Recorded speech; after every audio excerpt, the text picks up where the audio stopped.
Alright, Matt, I think this is filming. I don't know.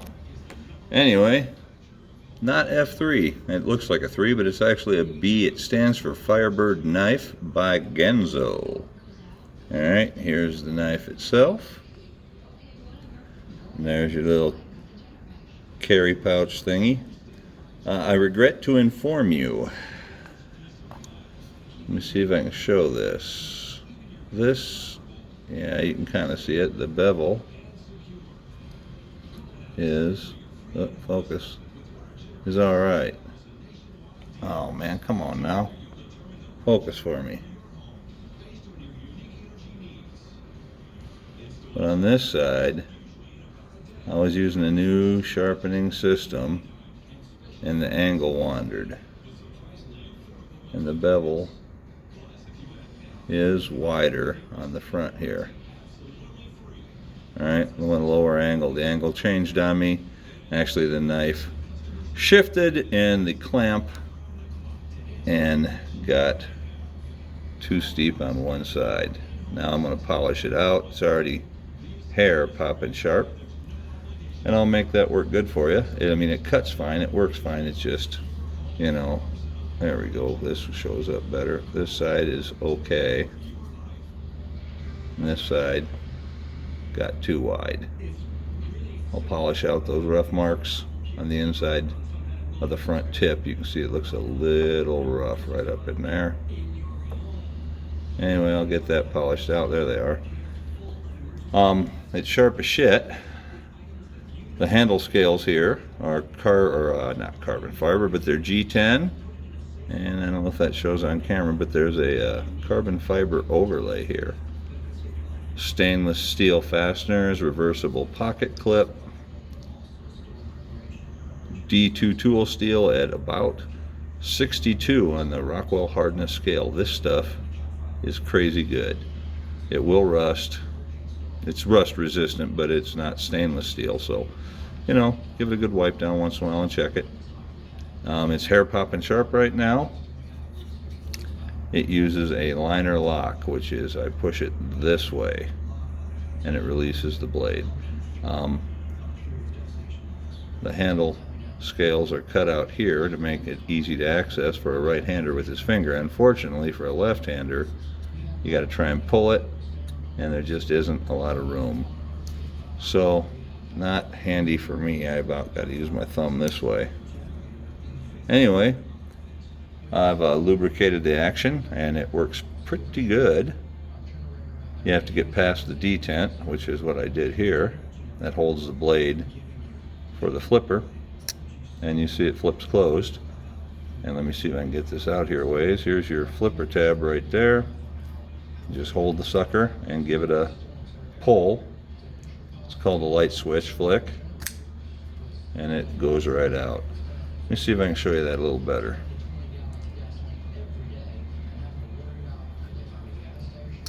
Alrighty, get out here a little further, and whack, clicks open with authority.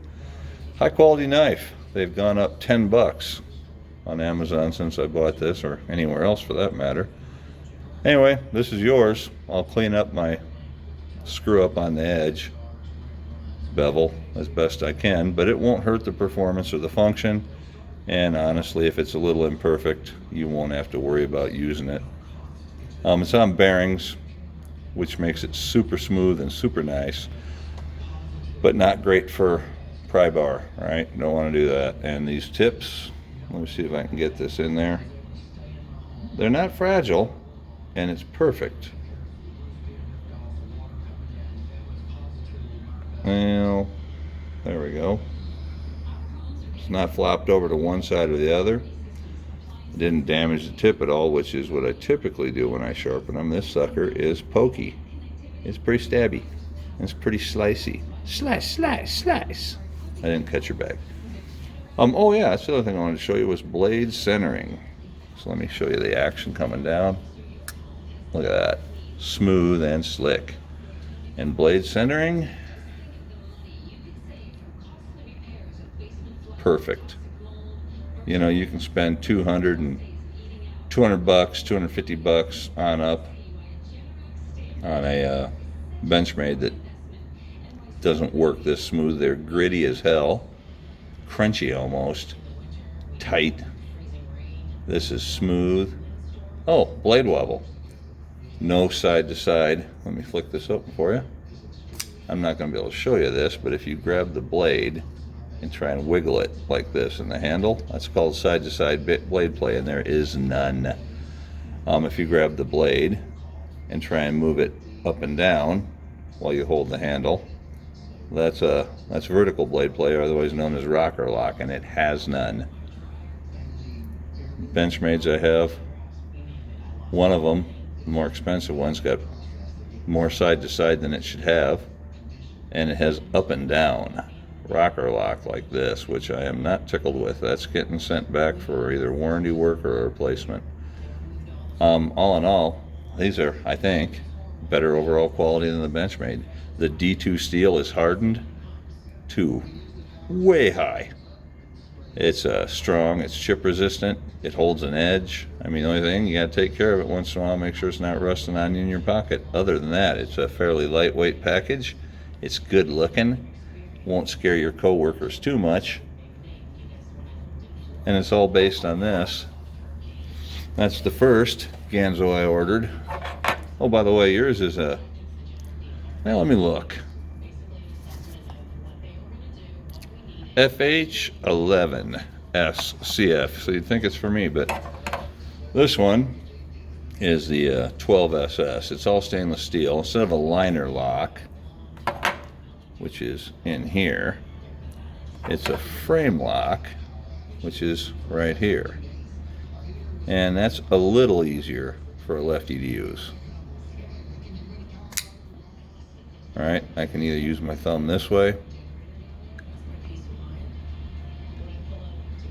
or I can use my index finger in like this and then drop it down, and it's nice and drop shutty too.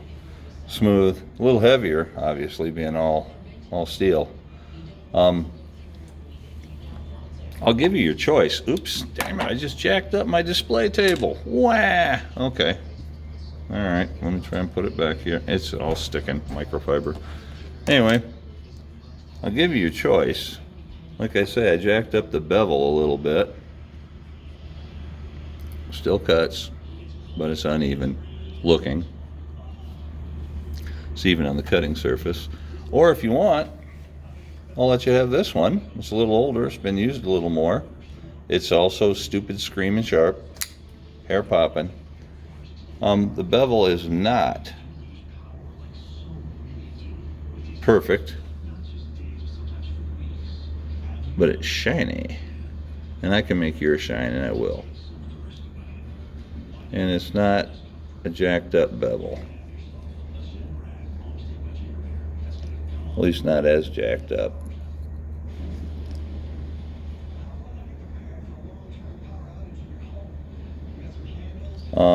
What I did jack up was right here. You don't notice it so much on the tip there, but if you look real carefully, it's not quite as pointy as it should be. And I rolled my stones over the edge when I was sharpening it. And let me see, here you can kind of sort of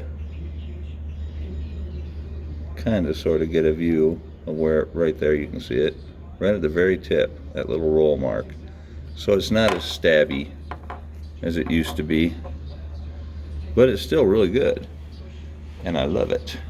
Anyway, if you'd like, I'll give you your choice of the all stainless model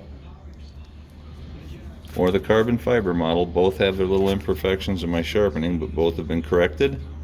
Both have deep carry pocket clips. Both are hair popping, screaming sharp, as this one's got the polishy edge. Oh yeah, let me show you the tip here. Now let's get on the bag. You might be able to see it's just slightly rounded. This one, you can see is much more pointy. So where I did a kind of an effed up job in this part of the bevel with my angle changing because of that damn clamp on the Edge Pro clone, Right here is where it shows the most. Just too wide. This side's not so bad. Anyway, your choice, buddy. I'll let you pick. They're exactly, at least I think they are, the same size. Let me take a look-see.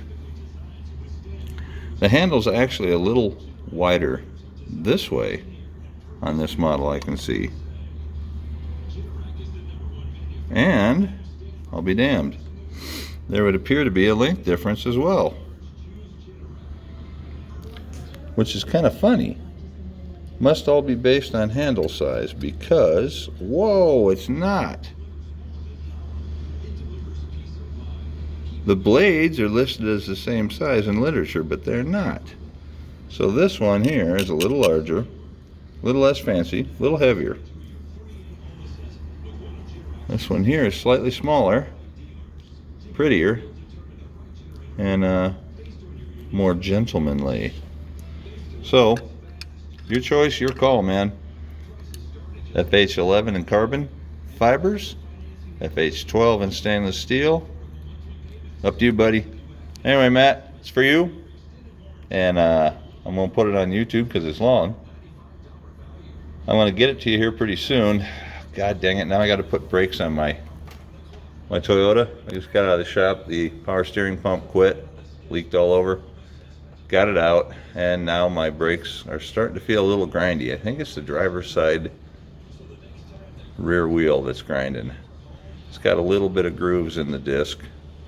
So, as far as I can tell by looking at the brake pads, they're super thin everywhere. So when I get off recording this video for you, it's gonna be go to YouTube, or go to Amazon rather, and order up me some Akebono brake pads, and I'll be doing a flipping brake job, and hopefully I get them quick enough that I won't have to. Well, you know what, I might just get them from the auto parts store. They don't have the Akebonos, but I don't want to wreck my disc.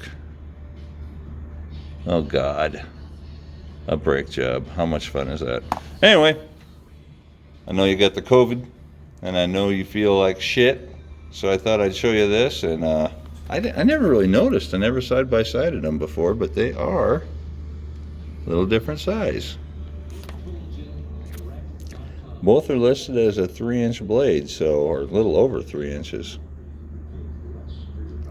I'll be damned. FH12 and D2 by Ganzo. FB Baganzo FH11S in D2. Really good heat treat on these steels, buddy. They might be budget knives, they might be Chinese, but they got the best actions, and they got the best bearing system, and they got awesome blade steel with a perfect heat treat on them. So enjoy. Let me know which one you like. 13 minutes and, well, basically 30 seconds of wasting your time, but I figure you got a little. So anyway, peace out, buddy. This is for Matt.